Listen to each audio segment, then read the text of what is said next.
Hello and welcome. Since last month, 2 men have been charged with separate murders as a direct result of Crimewatch appeals. One of them, of course, concerns the attack on Josie Russell and her mother and sister in Kent last year. Tonight, another murder appeal, a spate of sex attacks on children and an armed robbery in which it's possible a young boy was involved. Over a period of 4 years, a series of sickening attacks on children has been going on in Surrey. There's a horribly familiar pattern.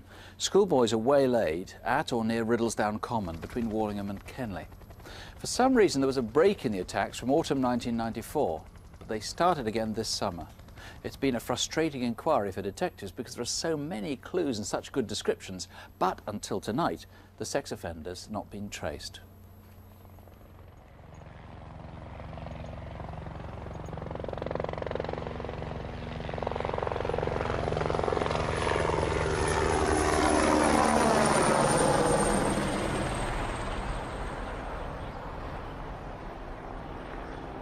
Every time I hear a helicopter go over, I think, oh no, not again, please. And I'm thinking, don't let it be another son that's being hurt by this man again.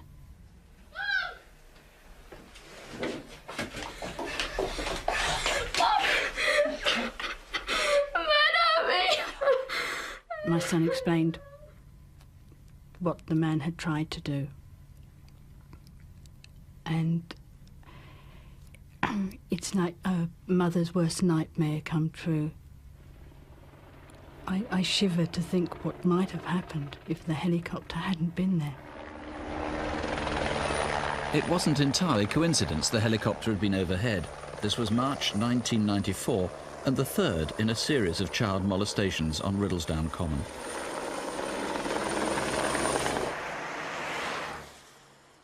Six months later, September 1994, and on his second day at his new school, a child had lost his way.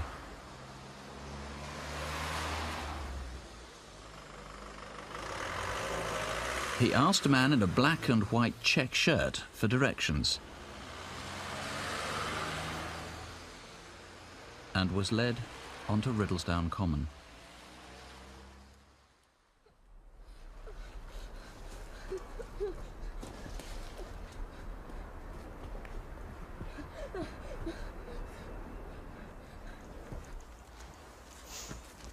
Each time there's a new attack, and I know a boy has been hurt, help!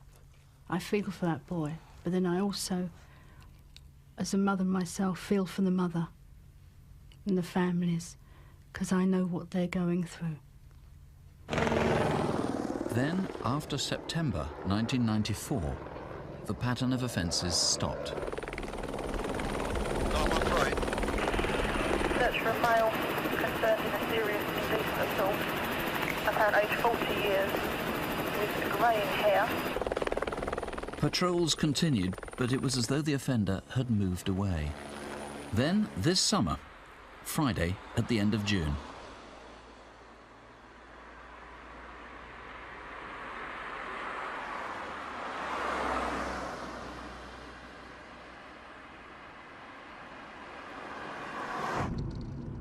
I don't normally see anybody going up to work, but this particular morning I saw this rather strange-looking man. I had to look at him twice.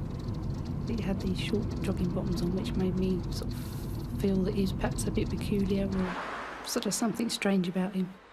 What was he doing in Wallingham out at 6:45 in the morning?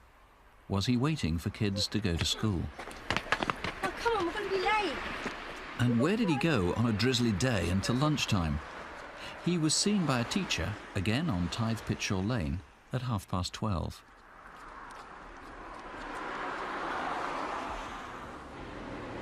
Three hours later, 2 boys returned home after school, taking a path across Riddlesdown Common.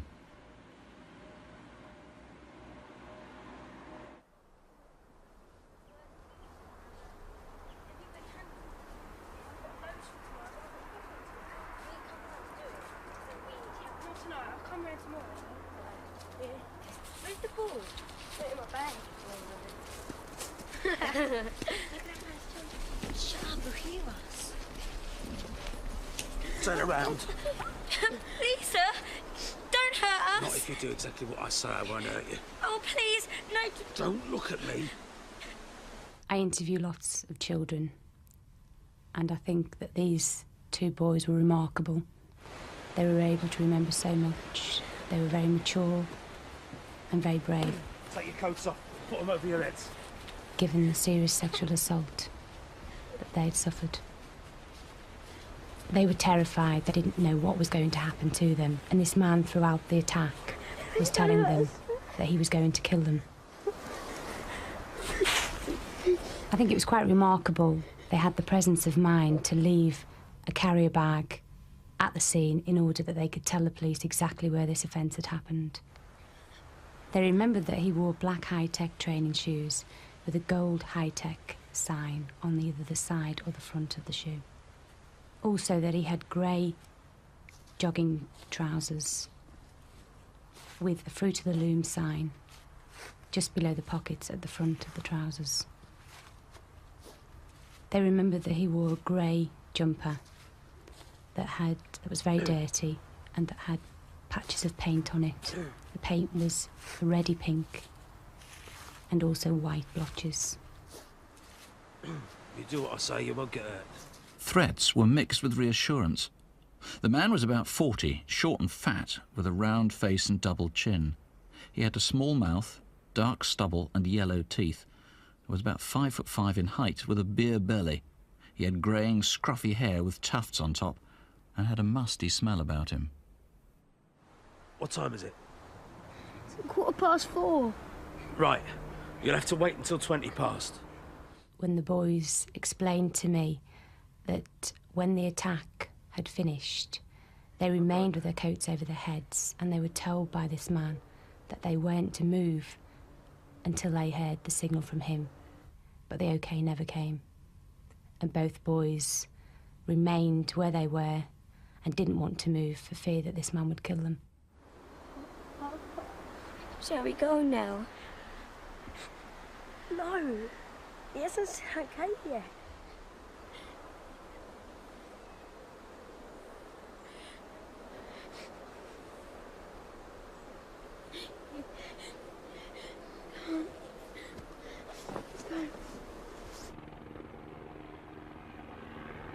It was difficult to decide to do this interview. But I felt, although it happened to my son a few years ago, it's still happening to someone else's son. By doing this interview, I feel that it may in some way help bring this man closer to being caught. Graham, what will get him caught? Tell us everything you know about him. Well, he's a man who's not particularly well educated. He's probably a loner, probably single. Anyone who's close to him and knows him will think that he's a bit odd. He may well be unemployed. His scruffy appearance and his smelly appearance probably indicates that he's living rough, or at least in fairly squalid conditions. He might well talk about these offences to other people about them. He might get some sort of pleasure and quite frequently talking about these offences, and it might make people suspect that he is the offender, and we need to hear from that person before he attacks any other children. In one of the attacks, either he had a cold or else he's got a habit of clearing his throat. That's right. Now, he's short, 5'5", he's fairly fat, he's balding, as you say, he's got bad breath. He had these distinctive clothes that the children were able to describe, and above all the Fruit of the Vine logo on the tracksuit bottom. And the interesting Fruit of the Loom, rather. The interesting thing about these was that they were still very short, even though the guy himself was quite short. They were several inches above his ankle, which might mean they're children's. OK, this gap in the offending between September 1994 and June 97, what do you think he was doing then? What happened in that 2 years, 9 months? The obvious explanation is that perhaps he was in prison or in some sort of institution. It may be that the gap was an apparent gap, and in fact there may have been an offence or offences in that time that weren't reported to the police, or maybe took place in some other part of the country and have been connected with this series of offences.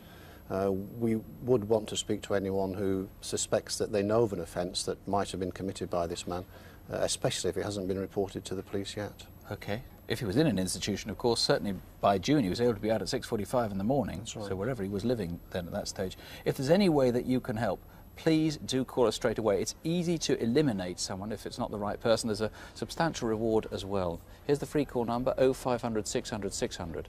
Do please make the call if you think there's anything you know, 0500 600 600. Alternatively, try the incident room on 0181 667 1212. 0181 667 1212. You might like to know that the police are now looking at new ways of tackling serial crimes like these, and one of those working on the project at the National Crime Faculty is our own Detective Constable Jackie Hames. Here she is with some of her own appeals. First, a man with a rather adaptable name. His real one is Mohammed Farik Salim, but you might know him by a different name. He was picked up by police with a Portuguese ID card, an Italian driving licence and a British national insurance number, all in the name of Santiago.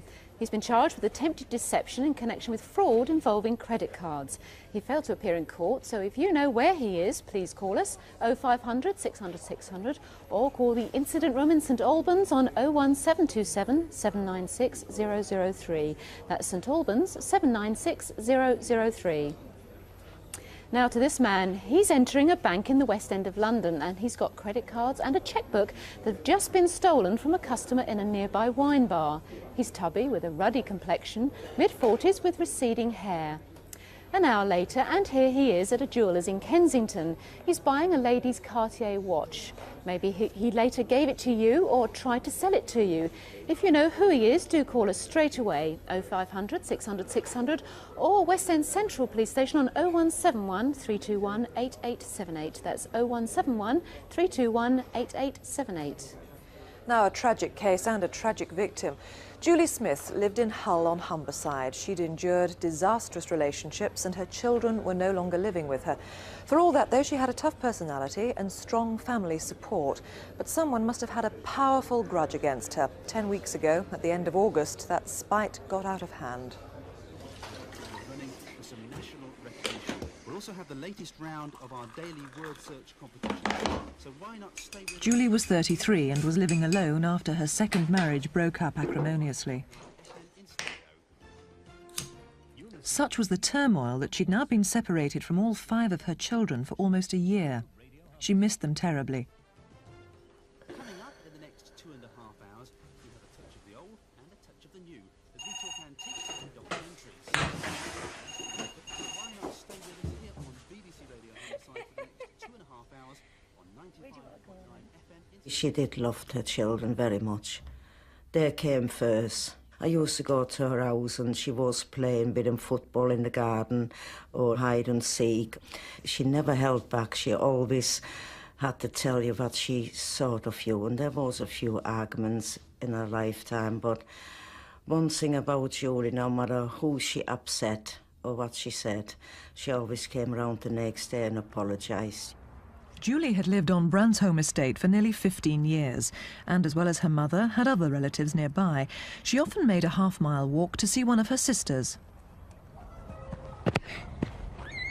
Oh, good girl. Well done. Yeah. She was lonely the last few months when she didn't have her kids. If she had any problems, she'd come to me because I had the same amount of kids as what she did, same age range. I miss Julie coming because she was closest, you know what I mean? I always knew that Julie was going to come. You know, sometime during the day, so I always knew I was going to have some company. Hiya. You're right. Yeah. Coffee. Oh, lovely, yeah. Hiya. Where's that brother of yours, eh? Oh, here he is. Come on, Sarah, number 2 to me. Oh, lovely. When Julie came, the kids got real excited, come running in. Just it was all shouting, Julie's coming, Julie's coming. I've finished with the Uber. Have you? Yeah, it's not that bad. So you don't want it any longer? No, I've been all over with it. So. That night she was in a lovely mood, and she was laughing and joking, and she was all right.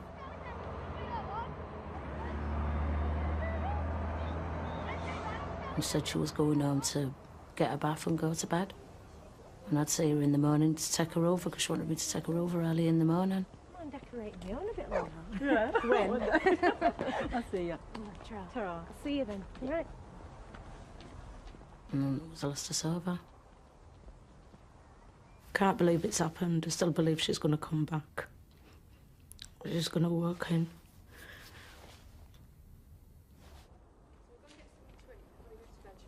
Tuesday, the 26th of August at about 10:30 p.m, and neighbours were heading for a pizza. I wanted to come back here, and I found you again. The argument was so fierce, the mother decided not to take her children past the house. I'm good and ready. No one you want me. Come on, let's go home. I'll do you some checks when we get home. It's now an hour and a quarter later. I was walking down to Mum's to get some sick papers, walking past Julie's. I could hear him arguing, you know, rough voices and a woman's voice, saying to get out and that lot.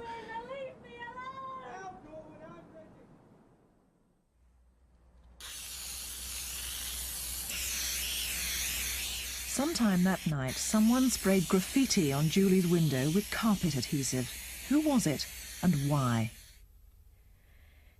Why? Because I want to do in my front room. We know Julie was on the phone to relatives that night until about midnight. About the same time, a cyclist was seen not far away. But he stopped and looked around as though trying to avoid someone.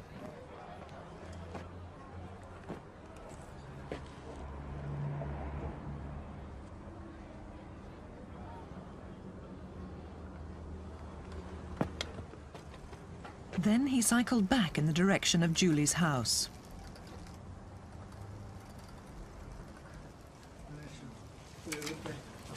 Again, about 12:30, these young men were noticed heading towards the back of Julie's house. These three are crucial witnesses. Were you among them? Sometime after midnight in Rishworth Close on Tuesday night, the 26th of August.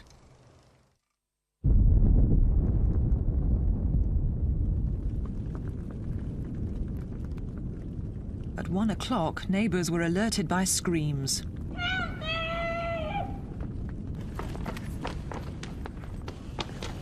Round the back.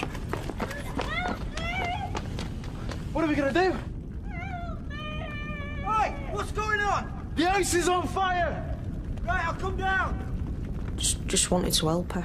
It was just horrible. I wanted to, but I just couldn't. I tried, but just couldn't get in. Is there anyone in there? Yeah, there's a woman still inside. I hear the screaming, Rose. You trying to get in? You never get in! If I could have helped her, I would have done, but it was too much a light. I couldn't get to her.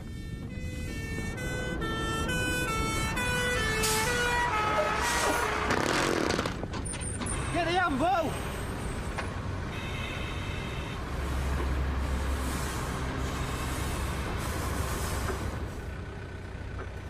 As shocked neighbours gathered, a man attracted attention because despite the drama of the fire, he simply walked on past.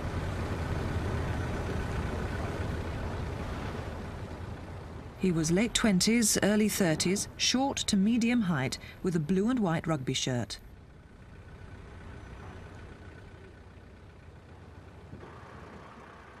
Julie was brought out unconscious with 12% burns, but suffering most from smoke inhalation. Firemen fought to revive her until the ambulance arrived. She survived, but 2 days later, she died. I believe, you know, that she would fight. If not for herself, but for the children. I did believe that to the last minute. The worst part of it is there's 5 children and they're going to grow up without a mother, and that is... I don't wish that on anybody. Never mind losing a daughter, and they all lost a sister, but it's the children I really feel sorry for, you know. Well, Graham Bullock, a dreadful crime, and as Julie's mother says, your heart goes out to her children. How can viewers help tonight? Yes, it is a horrific crime. Julie was a 33-year-old mother of 5 young children. The response from the public so far has been fairly good. It is clear, however, that there are a number of people that we still haven't traced or haven't come forward for one reason or another. I would hope that, you know, through this we can actually speak to those. It is vital that we speak to them. They may just hold that crucial bit of evidence that we need. Well, let's look at the ones that were featured in the film, particularly the man at the end who was in the blue and white rugby shirt. Why specifically do you want to trace him? He was seen by at least 2 people sometime after the fire, walking close to the scene. The important thing there, of course, is that having seen all the furore and everything, he carried on walking by, which was suspicious in itself. What we do know about the sort of psychology of this sort of offence is that people who commit this type of offence often return to the scene. That may or may not be the case in this instance, but still it's vitally important that we speak to that man. And the person acting suspiciously perhaps on a bicycle, and also the 3 youths walking past Julie's house, all after midnight that night. Yes, again, very important that we speak to them. It might well be that those more in the capacity of witnesses, but we haven't traced them. It's vital that we do speak to them. Now, it wasn't the first arson attack on that estate. There had been a spate of them, I understand. Do you think this was part of that series, or do you think it really was a personal grudge? I'm not making a specific connection, although it is probably pertinent that there have been a number of, not similar fires, but fires in the area where outhouses, sheds, that sort of thing have been set on fire. The thing that probably makes this more personal to Julie is the graffiti that was on the wall. I'm sure that personalises it. I think this was a specific attack on that house. Do you know what it said? No, unfortunately, it's not decipherable at the moment. It's with the Forensic Science Service, but we haven't been able to make out the exact wording. We are obviously keen to trace anybody that saw that being sprayed or has any idea who actually sprayed it, or indeed what it says. Crucially, there were those arguments, weren't there? Yes, there were. That's very significant as far as we're concerned. Julie was arguing with a man sometime within a couple of hours before the fire. It's obviously very important that we actually trace that man and speak to him. We haven't yet traced him. Graham Bullock, thank you. If you have any suspicions, I know it may not be easy to call, but this was a terrible crime. Please ring in to help. It's a free call, 0500 600 600. You can talk to a Crimewatch researcher or to a police officer, 0500 600 600. Or try the incident room if you prefer in Hull on 01 482 796 271. That's Hull 796 271. There are stacks of calls coming at the moment, especially on the Riddlesdown Common attacks. In fact, one call really quite remarkable, though it could be a coincidence, and somebody thinks that she's actually seen the offender today. More of that later, but let me tell you some of the results from last month's Crimewatch. And there seems to have been a common theme. After appearing on October's programme, lots of people handed themselves into the police. Well, a man phoned about a murder appeal on the night of the programme and surrendered himself at a police station the following morning. He's been charged with killing 77-year-old Elizabeth Baxter in Plaistow in East London. Also, as a direct result, one man's been charged with wounding, another with assault and robbery, and a third man's being questioned about indecency with a child. And remember the rape of a child in Primrose Valley in Whitkirk in Leeds. One name seemed promising on the night of the appeal, but in fact that person's now been eliminated. On the other hand, there's another very strong lead as a result of the programme, and we'll tell you more about that when we can. Then the murder of George Dean, the elderly man stabbed in a laundrette. A key witness came forward after our appeal, and one man is soon to go on an identity parade. But the inquiry is still open. Finally, Operation Tornado, a joint police initiative after a series of robberies across the northwest of England, the Midlands and North Wales, all committed by one man in his 50s. We had over 30 calls, but the man's not been identified and his crime spree has continued. The last time was in Shropshire. So if you know him, please do give us a call, 0500 600 600. And now here's Chief Superintendent David Hatcher. Now a man who's appeared on Crimewatch before, back in 1989. Viewers helped trace a helicopter he owned to Miami International Airport in Florida, but the man himself, Paul James Bennett, disappeared before extradition papers could be served. He was wanted for a series of frauds in Aberdeen, London and at his home in New Zealand. Eventually he was traced to South Africa and put on a plane to Heathrow. A complex legal dispute started about the technicalities of his arrest. In the 4 years it took to resolve, Paul Bennett disappeared. He was thought to be at Odense Airport in Denmark 2 years ago, where a man leased a helicopter later found in Kent. Paul Bennett is 40, 5'6", with short, dark, curly hair and a mole or wart under his mouth. Aberdeen police have a warrant for his arrest.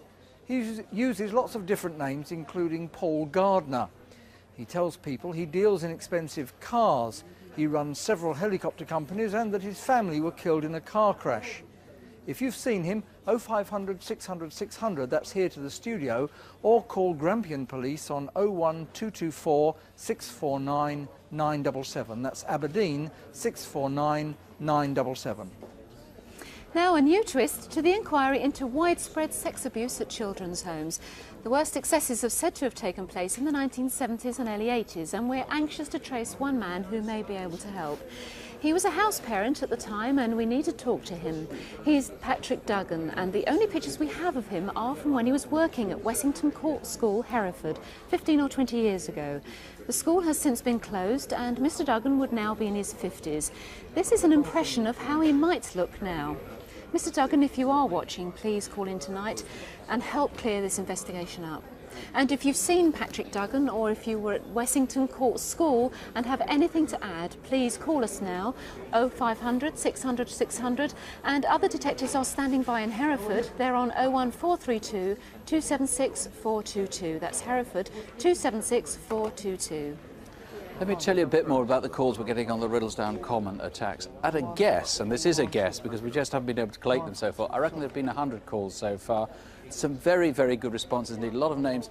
To one woman in particular who's called, who thinks that she knows the man very, very well indeed.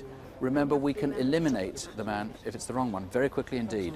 Now, you may have seen in the papers, there seems to be a growing problem of people coming into Britain on false passports. Many of the forgeries are British, which shows there's a failure in the passport system somewhere.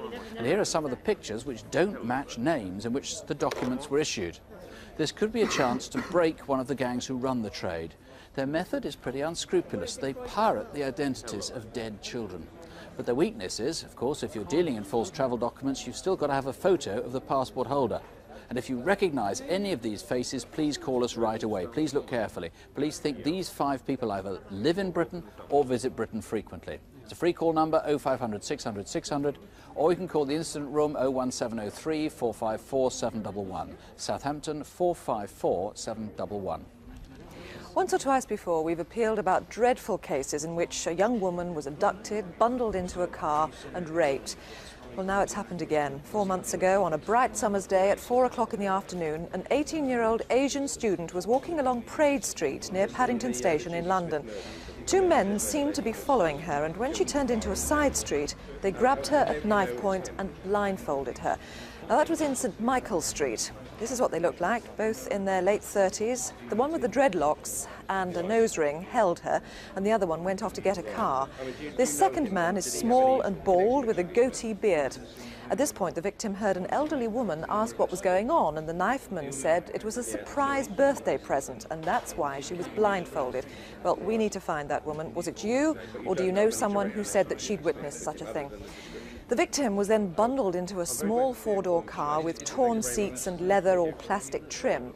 Now, have you ever seen a woman with a blindfold sitting in the back of a car with 2 men? You'd remember it, and perhaps you thought it was a prank. Well, they drove away, possibly up Edgware Road and then onto the A40.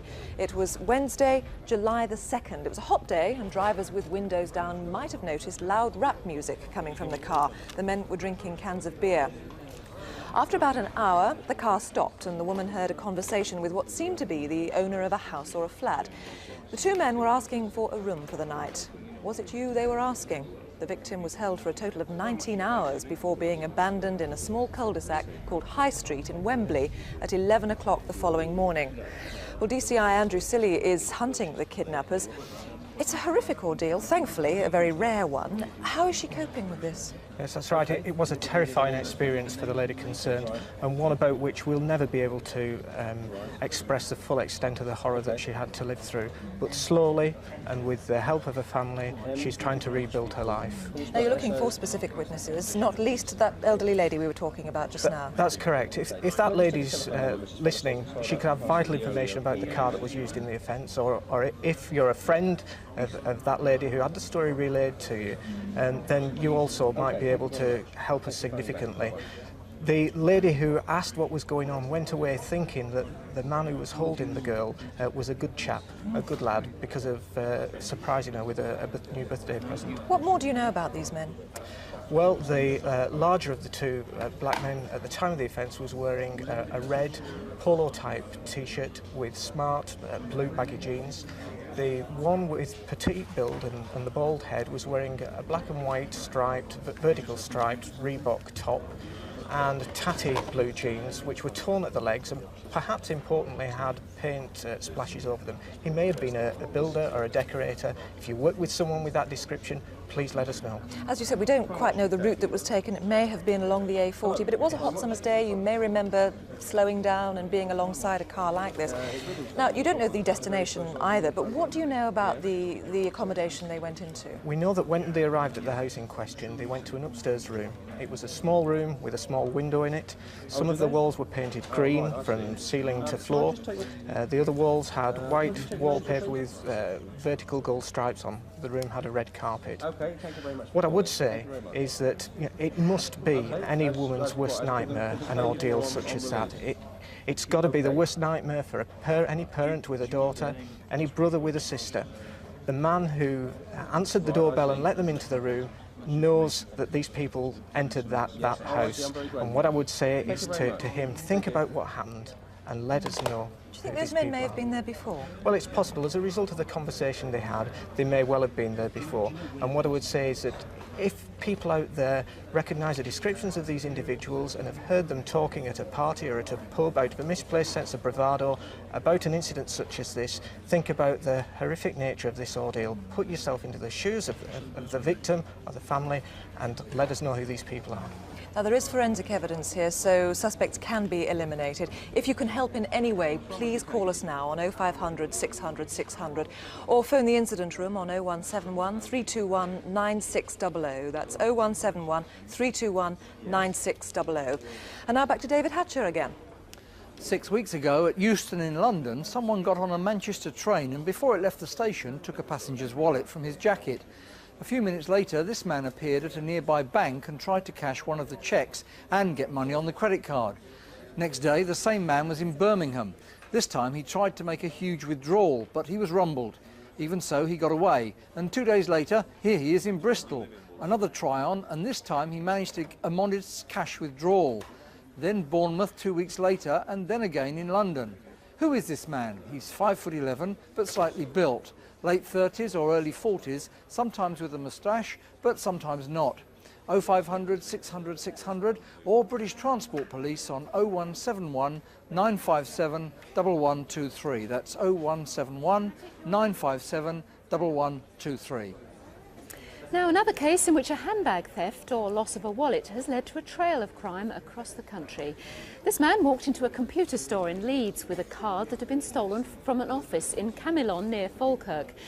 The sales staff were suspicious and went off to make inquiries, but the customer then disappeared. If you know who he is, do give us a ring, 0500 600 600 or 0500 040 999. That's a free call, 0500 040 999. Next, to a jeweller's in Surrey at Kingston upon Thames, southwest of London. There was a raid there 3 months ago by gunmen, and it's a crime which might have involved a child as young as 13. Or was that just coincidence?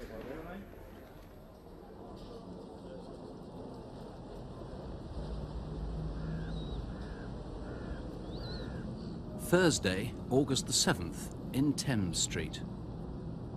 I've worked in the jewellery trade for over 47 years and I've been in the Kingston branch for 5 years.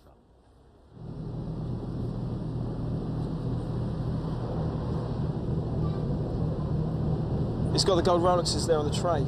Look, the expensive ones.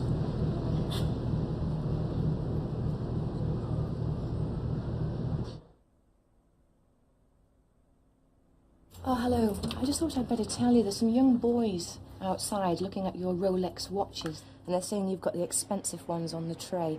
Thank you for telling us. We'll keep an eye on them. Being very conscious of security, we locked the front door and we took most of the expensive Rolex and Cartier out the window and locked them away in the safe. What are the locks like on the windows? I could see they were still stood there. The one doing the talking was about 19 or 20, about 5'9" or so. He had straight dark hair, and it looked like it was dirty. He had long sideburns and 2 earrings in his left ear. He had a local London accent, but it wasn't Cockney. There were 2 others with him. One was about the same age and a similar height, maybe about 5'11", and he had very blonde, short-cropped hair.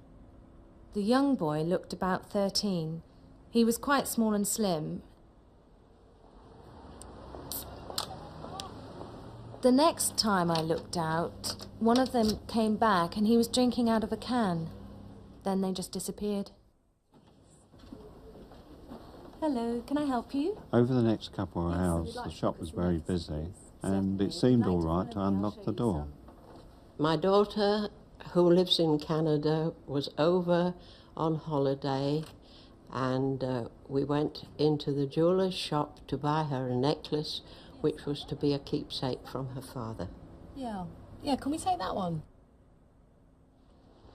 This is a raid! Get your effing head down or I'll blow it off! Get it down! And you, get your heads down! If you do what you're told, you won't get hurt! Open the windows. Where are the keys? Don't let me. Open up the Rolex and the Cartier. Well, when I saw the gun, I knew it was real. I didn't want to panic him, and I was thinking of the safety of the customers and the staff. So I just obeyed his instructions completely. I just wanted to live.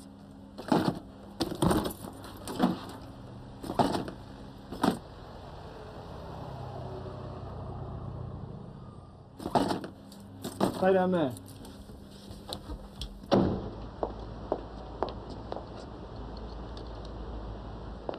Excuse me, have you got a mobile phone? No, I think sorry. there's a robbery going on over there. No, sorry, I haven't.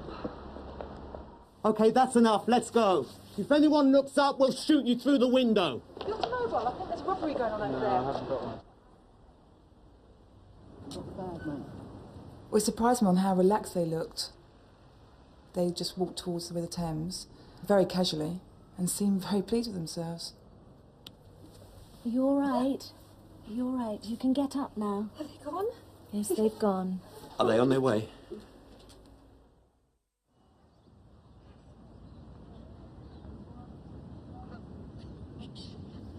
I was walking along by the river. There was two chaps coming towards me. They both had dark type of biking gear on, and I just thought that they looked out of place in the clothing that they were wearing for such a hot day. The two men disappeared as they reached Kingston Bridge. Now, Ron Harvey, you think that the people in the morning were connected with the robbery in the afternoon, but why would they go and recce a robbery with a 13-year-old child in tow? Good question, but I think the reason probably is it was because of the date. It was the 7th of August and the school holidays. And they probably had to take him with them. Obviously, the key witness there is the woman who came in and very helpfully warned the shopkeeper. Yeah. The woman, that is, with the dog, but you don't know who she is? No, she was good enough to tell the staff, but didn't leave her name and address. We'd like her to come forward because you think she's probably got more information for us. In the meantime, you've at least got an e-fit because the shoppers hasn't clocked one of them very well. A very good e-fit of the white male, aged about 19 to 20, 5'9" tall, with a distinctive dark hairstyle with very long sideburns. Now, the description of the robbers in the afternoon is taller than that. I think it's about 6 foot. I don't know, in the films someone described them maybe as almost brothers. They were so close together. Yeah. They had black helmets, which might be distinctive. Yeah, they were both black VMAR helmets. This was a professional robbery, and the chances are the helmets were purchased for the robbery, so there may be a shopkeeper that remembers selling 2 helmets to the same person. Now, where did they go next? When they went up towards the bridge, they went up the steps, what happened then? We think almost certainly they were collected by a vehicle, a getaway vehicle, and the shop security cameras caught a van driving slowly past the premises just before the robbery, and then as the robbery starts to occur, it drives slowly back towards the bridge. It's been identified as a Mitsubishi short wheelbase van, although we're not sure of the colour. OK, this is Thursday the 7th of August. Now, obviously, you need to find the watches as well, particularly from people in the trade who might have been given Rolex or Cartiers. These are the types.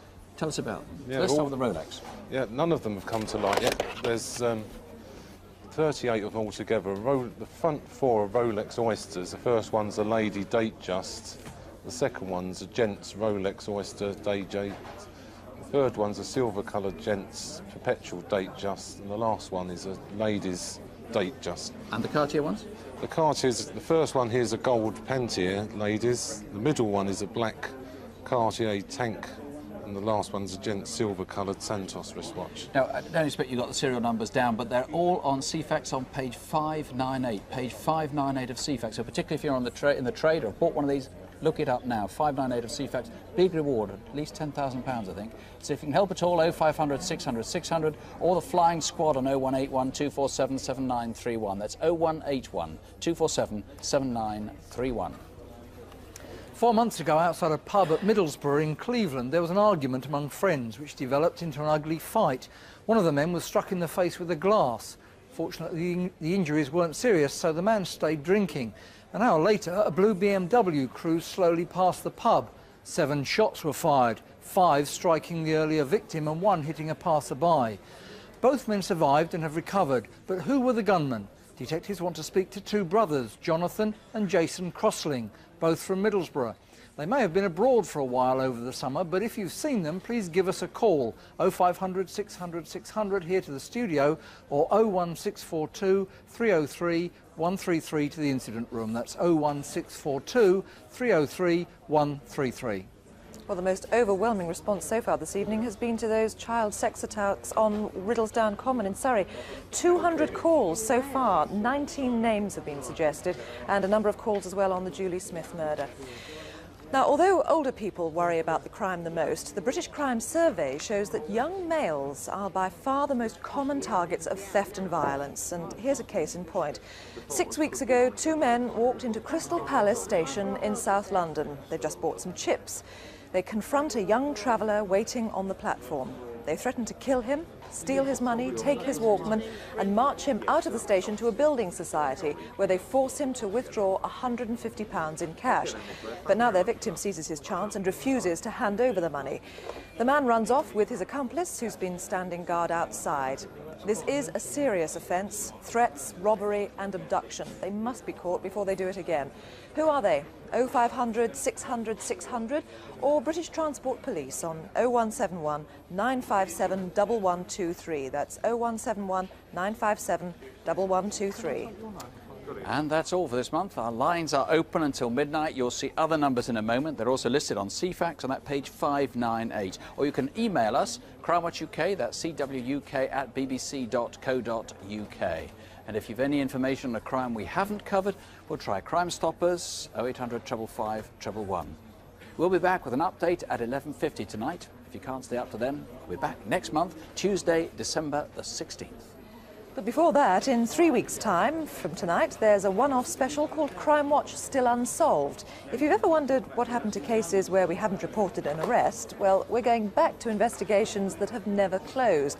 We'll bring you new clues and new reconstructions about some of the biggest crimes we've so far failed to crack. Maybe on second sight, you'll find that you can solve them. That's Crimewatch Still Unsolved, here on BBC One on Tuesday, the 2nd of December at 10 o'clock in the evening. Meanwhile, tonight we've drawn together some pretty nasty crimes. We hope we are now on the way to solving them. Please, don't have nightmares. Sleep well. Good night. Good night.